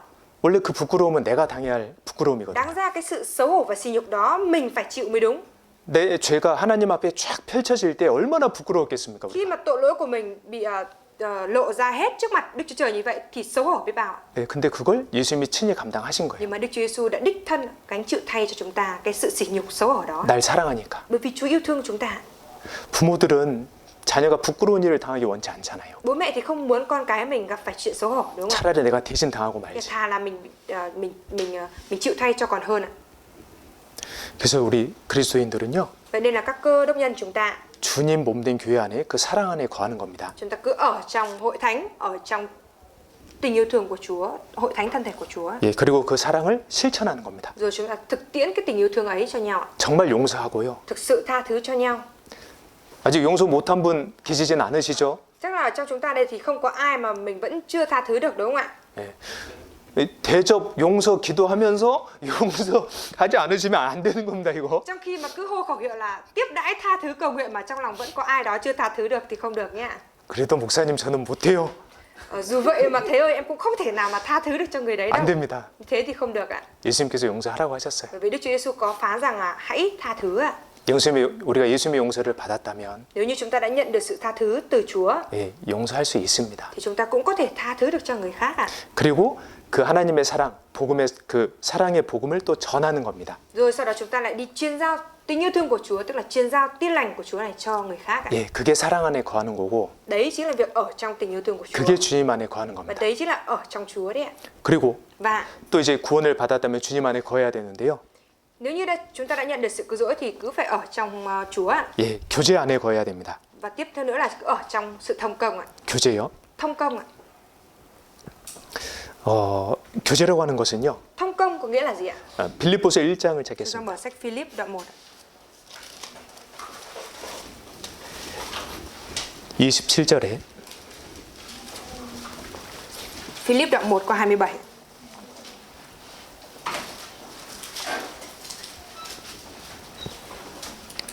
같이 읽겠습니다. Câu 27 chúng ta cùng đọc với nhau. 오직 điều cốt yếu là 너희는 anh em 그리스도 phải 복음에 sống 합당하게 với 생활하라. tin lành của Đức 이는 내가 너희를 가보나 Khi 떠나 đến 있으나 các anh em lúc vắng mặt, 너희가 tôi đều nghe 일심으로 rằng anh 서서 em vẫn 한 được 뜻으로 đồng 복음의 tâm trí, 신앙을 đồng 위하여 lòng cùng 협력하는 chiến đấu vì 것과 đức tin của 예, tin lành. 여기 오직 너희는 구원받은 그리스도인들은 교회는 하는 겁니다. Ở đây thì có nói là anh em là nói về những cơ đốc nhân đã nhận được sự cứu rỗi, là nói về hội thánh thân thể của Chúa. 네, 복음을 깨달은 사람들이라면 Nếu như là người đã nhận biết ra tin lành 그 복음에 합당하게 생활하라. thì phải sống xứng đáng với tin lành ấy ạ. 합당하다라고 하는 의미는요. Cái ý nghĩa của từ xứng đáng nó là gì ạ? 예전에 이렇게 양팔 저울이 있었습니다. Ngày xưa thì có cái cân treo đúng không ạ? 예, 그래서 이쪽에 무게를 달면 이렇게 이쪽이 이렇게 똑같은 무게가 달려야 이렇게 평평해지는 거예요. Nếu như mà bỏ một cái vật nào đó ở bên cái cân bên này rồi thì cái cân bên còn lại này thì phải bỏ một cái có cái trọng lượng tương đương với nó thì nó mới cân bằng đúng không ạ? 예, 그게 합당한 거예요. Đấy mới là xứng đáng ạ. 그러니까 복음에 합당하다라는 것은 Xứng đáng với tin lành có nghĩa là gì ạ? 그 복음을 깨달았다면 복음에 합당한 삶이 있어야 된다는 Đó là 거예요. nếu như đã nhận biết ra tin lành rồi thì cần phải có cái đời sống xứng đáng, tương xứng với cái ân điển của tin lành này. 그러면 그 합당한 삶이 무엇이냐? Vậy thì cái đời sống xứng đáng là gì ạ? 예, 여기 나와 있습니다. Ở trong này có nói đấy ạ. 복음의 신앙을 위하여 협력하는 것이다. Đó là việc mà đồng lòng vì đức tin của tin lành, 같은 마음으로, đồng tâm trí, đồng 같은 lòng, 뜻으로. đồng ý muốn, đồng tấm lòng. 그러죠. Đúng ạ. 예. 교회에서 하는 일은 복음을 전하는 일입니다. Việc mà hội thánh làm đó là truyền giao tin lành ạ. 하나님이 가장 기뻐하시는 일은요. Và việc mà Đức Trời cảm thấy đẹp lòng nhất là gì ạ? 한 사람의 죄인이 구원을 받고 하나님 자녀가 되는 Đó 것입니다. là một tội nhân nhận được sự cứu rỗi và trở thành con cái của Đức Chúa Trời. 그 일을 위해서 우리가 수고하고 있습니다. Và chúng ta thì đang chịu vất vả vì công việc ấy ạ. 집회도 하고요. Chúng ta cũng tổ chức hội thảo kinh 가서 thánh. 복음도 전하고요. Chúng ta cũng đi để truyền giao tin lành. 그 일에 헌금도 하고요. Rồi chúng ta cũng dâng hiến cho công việc truyền giao 기도도 tin lành 하고요. ấy. Chúng ta cũng cầu nguyện cho 그것을 위해 교제도 việc đấy. 나누고요. 이렇게 rồi- 간증도 나누고요. Rồi để có thể truyền giao được tin lành thì chúng ta cũng nhóm lại cùng với nhau rồi chia sẻ thông công với nhau. 그러죠. Đúng không ạ? 우리가 1월 집회 때도 그렇게 같이 수고하고 협력했잖아요. Hội thảo tháng 1 vừa qua chúng ta đã cùng nhau hiệp lực và chịu vất vả như vậy rồi đúng không ạ? 그게 교제입니다. Đấy chính là thông công đấy. 그러니까 내가 교제 안에 주님 안에 거한다는 것은요. Thật xin lỗi. 내가 교제 안에 주님 안에 거한다는 것은 Việc mà mình ở trong sự thông công và ở trong Chúa có nghĩa là gì ạ? 복음이 전해지는 일에 협력하는 거예요. Đó là mình hiệp lực với các anh chị em ở trong công tác truyền giao tin lành ạ. 기도 부탁 나온 영혼들을 위해 같이 기도를 하고요. Cùng nhau cầu nguyện cho những người mới mà các anh chị em đang dẫn dắt. 예. 집회 같이 참여하고요. Rồi cùng tham gia hội thảo, 같이 수고하고요. cùng nhau chịu vất vả. 또 어머니 자매님들 요리도 해주시고요. Rồi các bà mẹ ở trong hội thánh thì có nấu ăn cho. 또 다른 봉사해 주신 분들도 있고요. Rồi cũng có những anh chị em khác phục vụ những công việc khác. 예, 물질이 들어가니까 물질도 우리가 또 내고요. Những cái việc nào mà cần đến vật chất thì chúng ta cũng bỏ vật chất ra. 그게 교제 안에 거하는 거예요. Đấy là ở trong sự thông công ạ. 그게 복음을 깨달은 그 사람에게 합당한 생활입니다. Đấy chính là đời sống xứng đáng của một người đã nhận biết ra ân điển tin lành. 예, 그게 주님 안에 거하는 거예요. Và đấy cũng chính là ở trong Chúa đấy ạ. 세 가지만 말씀드렸습니다. Nay thầy đã chia sẻ 3 điều đấy ạ. 주님 안에 거한다는 것은 Ở trong Chúa có nghĩa là 말씀 안에 거하는 것입니다. ở trong lời của Chúa này, 말씀을 배우고 배운 말씀에 순종하는 것입니다. học lời của Chúa rồi vâng phục theo đúng như lời Chúa đã học ạ. 주님 안에 거한다는 것은 주님 사랑 안에 거하는 것입니다. Rồi ở trong Chúa nữa, thứ hai đó là ở trong tình yêu thương của Chúa. 교회 안에서 그런 사랑을 더욱 배우고요. Ở trong hội thánh chúng ta học hỏi thêm hơn nữa về tình yêu thương, 그 사랑을 실천하는 rồi 것입니다. chúng ta thực tiễn tình yêu thương ấy. 세 번째는 Và điều thứ ba là gì 교제 ạ? 안에 가는 Đó là 것입니다. ở trong sự thông công ạ. 복음이 전해지는데 함께 수고하고 협력하는 것입니다. Đó là cùng nhau hiệp lực và chịu vất vả ở những cái trong công tác truyền giáo tin lành. 그렇게 되면요, Và khi mà như vậy rồi 우리가 과실을 많이 맺을 수 있어요. thì chúng ta có thể cùng nhau kết ra nhiều quả, 그래서 하나님께 기쁨이 됩니다. và những cái quả ấy sẽ thành niềm vui cho Chúa. 요한복음 15장 Chúng ta mở sách Giăng đoạn 15 ạ.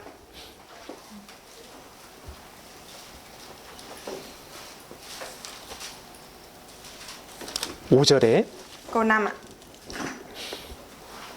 같이 읽겠습니다. Chúng ta cùng đọc nhé. 나는 포도나무요 너희는 가지니 저가 내 안에 내가 저 안에 있으면 이 사람은 과실을 많이 맺나니 나를 떠나서는 너희가 아무것도 할 수 없음이라. 예, 농부가 원하는 것은 과일, 열매입니다. Điều mà người nông dân chờ mong đó là quả, đúng không ạ? Là quả, hết kết quả. 그러죠? Đúng không ạ? 예.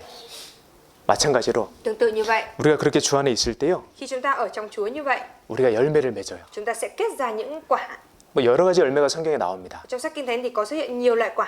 예를 들면 갈라디아서 5장에 보면 성령의 열매가 나옵니다. Ví dụ như ở trong sách Galati thì có xuất hiện là trái của Đức Thánh Linh, 예, 여기 9가지가 나오는데요. có xuất hiện 9 trái, đúng không ạ? 예, 요약을 하면 Và tóm tắt lại 예수님을 닮아가는 겁니다. thì đó là những cái phẩm chất giống như Đức Chúa Giêsu ạ. 우리 마음과 생각과 삶이요. Đó là đời sống và tấm lòng cũng như suy nghĩ của chúng ta giống 주님 Chúa. 안에 있을 때 그렇게 열매를 맺어 나가는 겁니다. Khi mà chúng ta ở trong Chúa, chúng ta có thể kết ra những bông trái như vậy. 또 전도의 열매도 맺힙니다. Rồi chúng ta cũng có thể kết ra trái của việc truyền giảng. 예, 로마서 16장 5절에 Ở trong sách Roma đoạn 16 câu 5 ấy 예, 그리스도께 처음 익은 열매가 나오거든요. thì có xuất hiện cái trái chín đầu tiên của Đấng Christ ạ. 예, 구원받은 사람을 말하는 겁니다. Tức là nói về những người đã nhận được sự cứu rỗi ấy. 예, 그래서 내가 주님 안에 있을 때에 Vậy nên là khi mà chúng ta ở trong Chúa 나도 변화되고요. thì bản thân mình cũng được biến đổi. 나를 통해 영혼들이 구원을 받으니까요. Mà thông qua mình những người mới nhận được sự cứu rỗi, 교회도 변화되는 rồi 것입니다. hội thánh cũng được biến đổi ạ. 이게 누구의 기쁨이에요? Và đấy là niềm vui của ai ạ?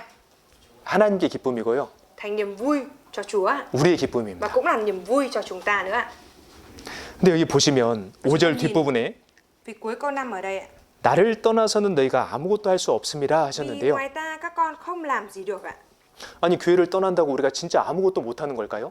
Thực sự có phải là rời xa hội thánh là chúng ta không làm được gì không ạ? 아니 교회 안 나와도 일 회사 나갈 수 있습니다. Dù không đến hội thánh mình vẫn có thể đi làm việc ở công ty mà, đúng không ạ? 교회 안 나와도 가정생활 할 수 있습니다. Dù mình không đến hội thánh nhưng mình vẫn có thể sinh hoạt ở gia đình được ạ. 교회 안 나와도 내가 하고 싶은 거 할 수 있잖아요. Dù mình không đến hội thánh mình vẫn có thể làm được những cái việc mình muốn làm. 근데 왜 예수님께서 말씀하시기를 Nhưng mà tại sao Đức Chúa Giêsu nói rằng 나를 떠나서는 아무것도 할 수 없다고 vì 하셨을까요? ngoài ta các con không làm gì được ạ? 그리스도인답게 살 수 없는 겁니다. Lời này ý muốn nói rằng chúng ta rời xa Chúa thì chúng ta sẽ không thể sống ra dáng là một cơ đốc nhân được ạ. 예, 우리가 구원을 받았을지라도요. Cho dù chúng ta đã nhận được sự cứu rỗi đi chăng nữa 교회에서 떨어지면 mà chúng ta lại rời xa hội thánh 예, 세상 사람들처럼 살게 됩니다. thì chúng ta sẽ sống giống như những người thế gian ạ. 그래서 주님이 네. 교회 안에 거하라고 하신 거예요. Vậy nên Chúa mới phán là hãy cứ ở trong Chúa ạ. 아시겠죠? Mọi người hiểu không ạ? 예, 휴대폰 매일 충전하시는 것처럼 Giống như việc mà mỗi ngày chúng ta phải sạc điện thoại 예, 우리는 교회 안에 늘 거하면서 충전을 받아야 합니다. thì chúng ta cần phải luôn luôn ở trong hội thánh để được sạc vào ạ. 아시겠죠? Cung cấp ạ. 네, 기도하고 Chúng ta 마치겠습니다. cùng cầu nguyện và kết thúc ạ. 하나님 참으로 감사드립니다. Đức Chúa Trời, chúng con thật lòng dâng lời cảm tạ Chúa.